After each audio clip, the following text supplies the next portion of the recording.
So since we last spoke, I have been binging through series. I have started series, I've continued series, I finished series, and I also accidentally read the third book in a series, so we will talk about that as well. If you're here for all the science fiction fantasy geeking out, hopefully you stick around. I will have a very rare merch haul within this video with timestamps, so hopefully you stick around for that. All that being said, let's get started. First, let's talk about science fiction, starting with To Challenge Heaven by David Weber and Chris Kennedy. This is, of course, one of the authors is of the Honor Harrington series that I love, and this is a co-authored series that I haven't otherwise read the other author. But this is actually book 3. I knew that when I requested the copy. I originally believed it was more of a companion series.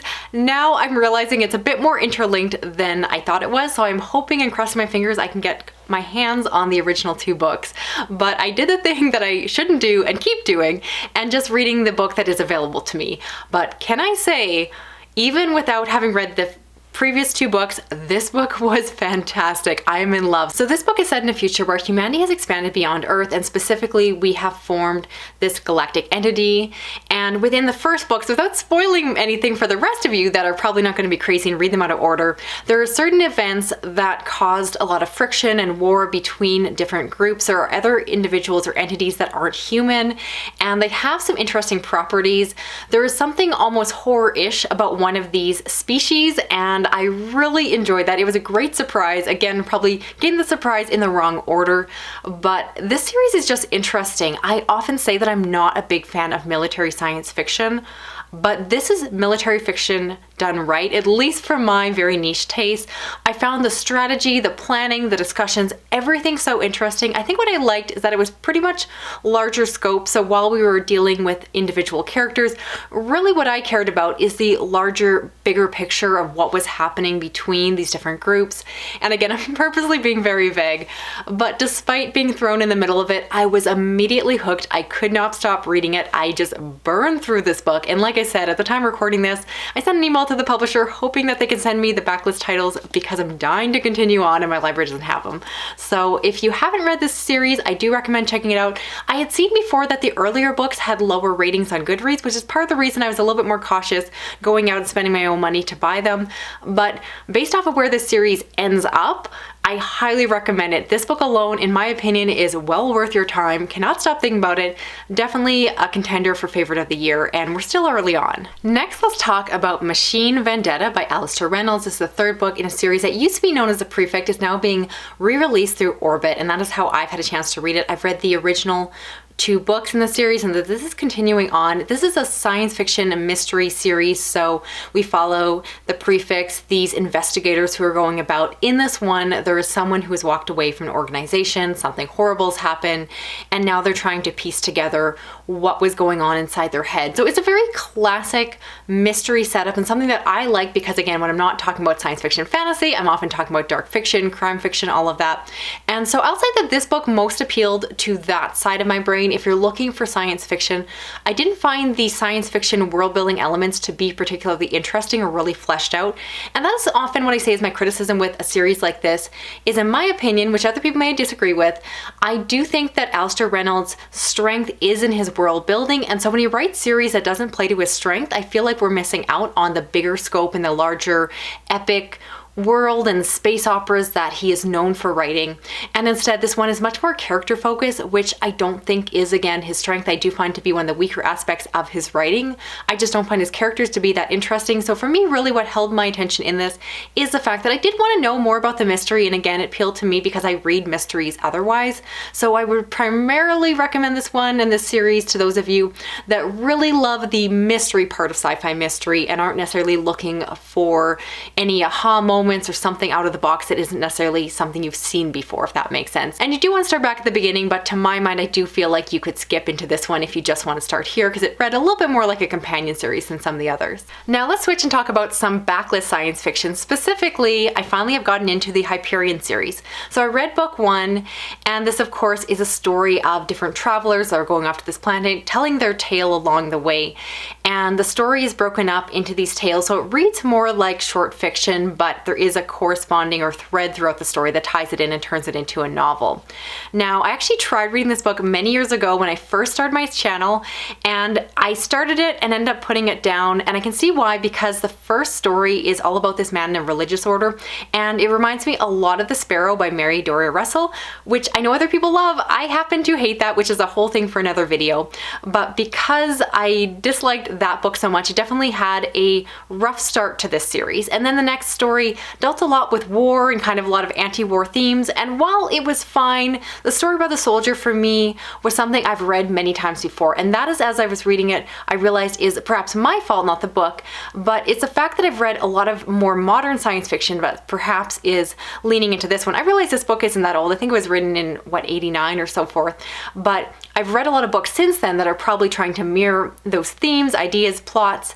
And when I was going to read this, it just didn't feel as fresh or innovative as other people describe it to be. And so I was a little bit disappointed there. Now, thankfully, as I got into the later stories, those ones really pulled me in. I love the story of the father and his daughter who happened to be named Rachel, which is always a bonus. I felt that one had a good emotional pull to the story and really spoke to me. Again, it wasn't necessarily a story I'd never read before, but I was really immersed in it and cared deeply for the characters, which is what I'm looking for in a lot of my books. And then from there, I love the investigator later dealing with the cyborg deaths, just fascinating things. Again, I've read similar things, but they're topics and themes and plots in science fiction I'm happy to read again and again. So as you can kind of hear from what I'm saying, I started off really struggling with this book. I honestly could have put it down if it wasn't such an iconic, beloved book that I know a lot of you wanted me to read and review. But by the end, I was really into it. I felt the ending was very strong, and it was the kind of book that ended with such a almost cliffhanger, not in a negative way, just it leads into book 2 so strongly that I really found myself immediately needing to pick up the second book. And so I continued on to book 2, The Fall of Hyperion, and unfortunately this one was a struggle for me again off the start. I think particularly it's because it follows different characters and almost feels like a companion where it takes a while within the story for us to get orientated. We end on such a high in book 1, and then you're suddenly focusing on other people, other circumstances, and I just wanted to get back to where we left things. So perhaps my mistake was reading the books back to back so closely. Everyone always told me to read these 2 books as almost a little mini duology within the quartet, and I'm not quite sure if I agree with that experience because I felt like I had certain expectations at the end of book 1 that weren't necessarily fulfilled in book 2. By the end of the book, it did get more interesting and kind of went back to the things I was looking for, but as you can tell, I didn't end up having a very immersive experience in it. I didn't have a great time reading it, so I am going to pause and read the rest of the quartet a little bit later just to give myself a little bit of space and hopefully rejuvenate my excitement for the series. So if you love this series down below, please let me know what to expect. I'm sorry if I'm disappointing you. I do want to give the series the best shot possible, so I'm going to wait till I have a little bit of time after reading this before continuing on. Now let's switch over to fantasy, starting with The Wandering Inn by Pirateaba. Now this is a series I've started talking about and reviewing on my channel already, so in this video I'm going to be talking about books 4 and 5, but unlike other reviewers, for at least this video here, I'm going to keep it spoiler free so no one needs to skip ahead or panic and switch off. And so first I read Winter Solstice, which is book 4. I actually read this one back at Christmas, which ended up being a nice surprise. Given the title, I should have known, but this book actually centers a lot around Christmas, and so there's a lot of talk about our Christmas experience. Now to back it up, if you're not familiar with the series, you missed my previous review. The Wandering Inn is a series that starts out with a girl, Erin, who wakes up and finds herself in the secondary world. She finds this inn, and in order to survive and make a living in this other world, because she has no idea how to get back to our world, she starts working as this innkeeper. She finds a talent for it and slowly works along the way, leveling up and meeting friends and other people from there. As the story gets larger, there's a lot more other perspectives brought in, and those perspectives continue to be my favorite within the story. So I will admit, I love the Christmassy bits of this one. One of the best things the author does is they continue to reflect on our world and try to have the characters that are human explain to the non-human characters how our Christmas traditions work in this one. And it just always makes for some hilarious dialogue and banter, and it was really fun. Beyond those fun bits, I'll admit I actually was struggling a little bit with this one. I don't think it's the strongest story. It felt a bit more like a bridge story, which does make sense given the fact that this is a web series that was converted into traditional novels. And so I do kind of feel like there isn't quite as much going on in the plot that was really interesting to me as in some of the previous books. However, if you feel the same way, I encourage you to continue on, because I then went on to read book 5, which I loved. Now that book is The Last Light, and all of my criticisms of book 4 were resolved in book 5 because, again, as a bridge book, I felt like the previous book was really leading into some great events. I cared deeply for the characters. There are some wonderful elements, particularly involving this Emperor character, and just the character development, the moments. There were just some parts that felt very earned, and I was looking forward to seeing some things be fleshed out, and I just love the development that we got to see. As always, you get these little moments again where the characters are explaining our world, and I think again the author just does such a good job of having this social commentary that is just really reflective, trying to explain different things about our world to someone who doesn't understand it. And basically, they always come to the conclusion that our world is ridiculous. So there certainly is a lighter aspect to these stories, but I say that and I hate to almost make that comparison or description, because at the same time, there's a lot of serious things happening within this book. There are characters that are potentially in peril, and you worry for them, you care, because while the author wants to make these books fun, it's clear that they understand that a story, in order to go on this long, as a lot of you know, this is a very long-running series, they need to have some bigger stakes, and that's what keeps pulling me back in, because while I enjoy a cute, fun story, usually you hear me say in other videos that I get tired of it after a while. And thankfully, this one just keeps having these little funny, cute bits, and then keep balancing it out with enough bigger stakes that keep me tied in, keep me engrossed, and honestly keep me buying the books because I want to see more of what's coming. So I do have, I believe, books 6 through 9 already purchased, so I definitely will be continuing on, and I'll review another chunk once I get a bit further in. And I just want to interrupt this video to pop in to share a little bit of a merchandise haul, which is not something I do on my channel pretty much ever. This is my only second time ever doing any kind of sponsored content. I've not received any money for this or any other sponsorship I've ever done. Specifically, the Wandering In group offered to send me 3 things from the store, and after much consideration, I did decide to say yes, because I honestly have caught the bug. I really enjoy the Wandering In series, and if I had extra money to throw at some merchandise, this seemed like a really good thing that I would have honestly done anyway if I had that spending money. However, if I'm honest, when I have spending money, I tend to spend it directly on books. So I got this opportunity, and I do admit I said yes because it was something that I genuinely felt very enthusiastic about. Anyway, so they sent me 3 things. And so the first they sent me is this sweatshirt here. This is the unisex small, which fits me really nicely. I like that it's nicely tailored in and has these images here. I showed some friends that aren't familiar with the series just the t-shirt or shirt to see what they thought of it. And everyone agreed that it looked really cool, and they just really like the images. I love they have the humans and then of course the bugs down below. So I like that it's one that, again, if someone is familiar with the Wandering In, they'll get some of the references in more detail, but it's still something that looks reasonably cool and kind of trendy even without that. So it looks really great. I think the fit is awesome, and I'm definitely going to be wearing this. The other thing they sent me is this here, this hat, which you might call a beanie, but the correct word for it, let's be honest, is toque. And this has a nice Wandering In lettering from the series name, and it's a nice fabric, all of that. While it is reasonably a thick fabric, I will give the Canadian disclaimer that while I do like this toque, I don't think it's warm enough for Canadian winter. Specifically, it's just a smaller fit, so it doesn't fully cover my ears. I don't think I have a big head. Maybe I do. You can all tell me that. And it just doesn't cover a lot of my back of my neck. And so if I was to go out in Canadian winter, I would not wear this. I don't think it's warm enough, and I don't think it covers enough of my skin. So I will be wearing other toques when I go outside, but maybe I could see myself wearing it in late spring or early fall. Again, for a lot of you that probably don't live in the middle of the freezing nowhere, this might be perfectly acceptable. I think a lot of people actually wear these for more for fashion. Here it's all about practicality. If this toque will not keep me warm in the middle of the freezing north, I do have to consider wearing something else. But I love in terms of design, it's just not something that would be incredibly practical for where I live this time of year at least.